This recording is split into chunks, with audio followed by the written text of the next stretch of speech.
Alunos, a gente inicia hoje os nossos estudos sobre um novo diálogo, o diálogo 14, que fala sobre a ética e como ela é uma base para a construção de um mundo melhor. Vocês poderão estar acompanhando comigo na página 117 do livro didático de vocês. Então, pessoal, por que a gente vai falar de ética? Porque a gente está tentando descobrir o que é certo e o que é errado. Então, vocês já pararam para pensar como é que a gente sabe que uma coisa é certa e como uma coisa é errada? Como isso pode e aquilo não pode? Como é que a gente sabe disso, né?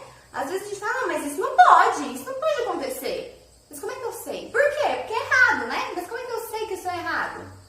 Então, a gente acaba absorvendo esses conceitos da convivência em sociedade, né? Mas a gente está sempre se questionando, será que eu deveria fazer isso?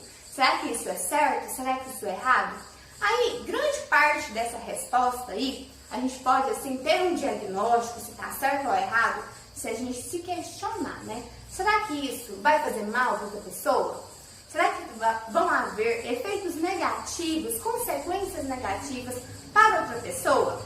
Será que isso vai me afetar negativamente? Se a resposta for sim, então isso com certeza é errado, não pode. Agora, se não tiver nenhum problema, então pode. Então tá de boa. Só que existem muitas situações. E aí, esse conceito de certo e errado, ele vai ser relativado, a gente vai ficar confuso. E aí, a gente recorre à ética. Não só a ética, mas também a moral. A gente vai ver que desde a antiguidade, existe a tentativa de definir isso é certo e isso é errado. E aí foram criados vários códigos, né? Que podem ser escritos ou não escritos. Sabe, uma regra que ela não está escrita, mas você sabe que ela está errada? Que uma coisa está errada, que aquilo não pode ser feito, né? Eu sei, por exemplo, como eu devo me portar em determinada situação. Para o rio eu vou de biquíni, para a escola eu vou de uniforme, né? Então não está escrito exatamente isso em algum lugar, mas a gente sabe. E foram criadas normas escritas também, que são as nossas leis, né? Os nossos regimentos. Aí a gente tem diversas leis que vão dizer, por exemplo, não pode matar, não pode roubar. E aí a lei ela vai falar que não pode e vai punir quem fizer. Então a gente está sempre buscando aí definir o que é certo e o que é errado. E para isso surgem aí, eu já mencionei para vocês, duas disciplinas, né? Que vão nos auxiliar nisso, que é a ética e a moral. São disciplinas da filosofia, né? Filosofia sempre nos botando para pensar aí. Então, pessoal, elas servem a um propósito muito parecido, só que elas têm algumas diferenças. A ética, ela vem do latim ethos e significa modo de ser, caráter. Ela vai abranger uma vasta área e ela vai se dedicar a determinar como um indivíduo específico, um determinado indivíduo, vai se comportar, se portar, vai agir de acordo com a profissão que ele exerça ou com o lugar que ele esteja. Aí a gente tem vários exemplos. Por exemplo, a gente tem o código de ética de um jornalista. O jornalista, ele deve estar sempre em busca da informação, da verdade, né? Só que ele tem alguns limites que ele não pode ultrapassar. Ele não pode ultrapassar os direitos de uma pessoa só para ter acesso à informação. Ele não pode espalhar fake news, né? Então, as fontes dele devem ser confiáveis. Então, é a ética do jornalista.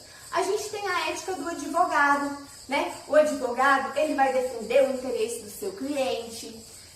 A gente sabe que o advogado, numa audiência, por exemplo, o homem ele vai de terno, a mulher ela vai de uma roupa mais longa, né? Tem uma regra com relação a isso.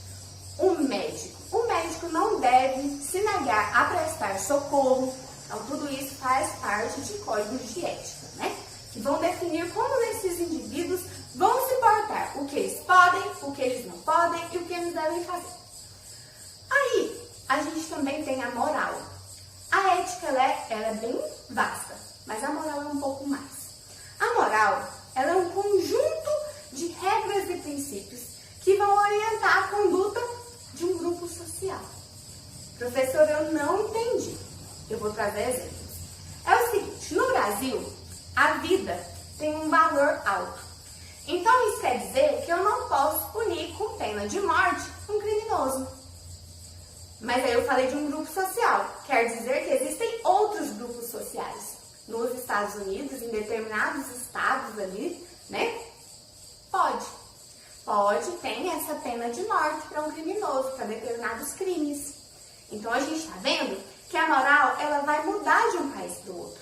E aí vão haver diversas divergências de um grupo social do outro, dependendo da cultura, da religião.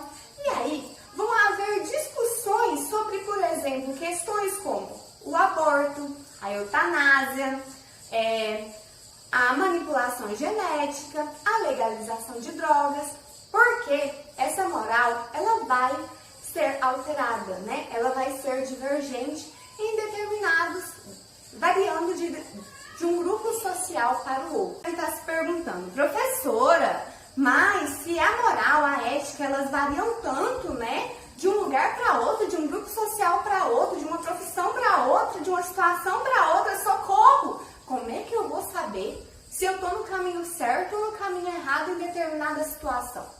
Gente, a gente aprende o que é certo e o que é errado na nossa convivência, né? Em sociedade ali, a gente vai crescendo e a gente vai absorvendo isso nos diversos locais que a gente convive, né? Em todas as fases da vida.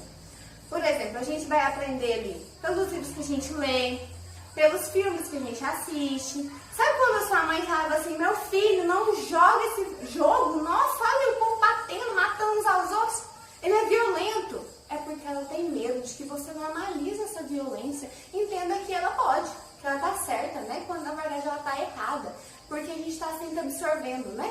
E a nossa infância, a nossa juventude, é o momento que a gente está formando ali o nosso caráter. Então a gente tem que tomar determinados cuidados para saber, né? Nossa, eu vou jogar esse jogo, mas ele não condiz a realidade. Então a gente tem que ter essa maturidade, porque senão a gente acaba normalizando.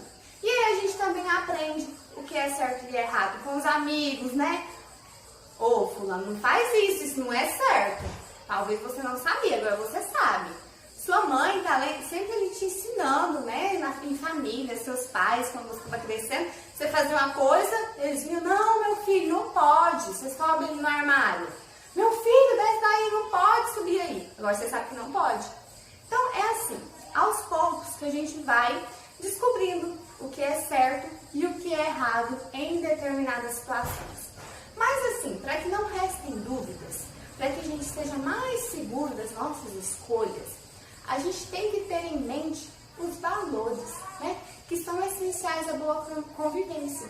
Como eu disse para vocês, às vezes para a gente fazer o diagnóstico, a gente tem que pensar, esperar efeitos negativos para o outro ou para mim? Então isso não pode. Então se eu pautar, por exemplo, as minhas atitudes, as minhas escolhas, os meus atos em valores como o respeito, o compromisso, a humildade, a tolerância, todos esses valores vão me ajudar. Eles vão acabar me guiando para o caminho certo.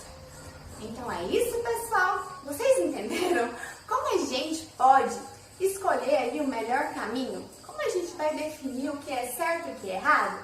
A gente tem leis, a gente tem códigos que vão ajudar a gente, que tem tentado desde a antiguidade nos guiar para o que é certo, né? Só que a gente também tem que fazer sempre esse diagnóstico de acordo com os nossos valores. Até a próxima aula!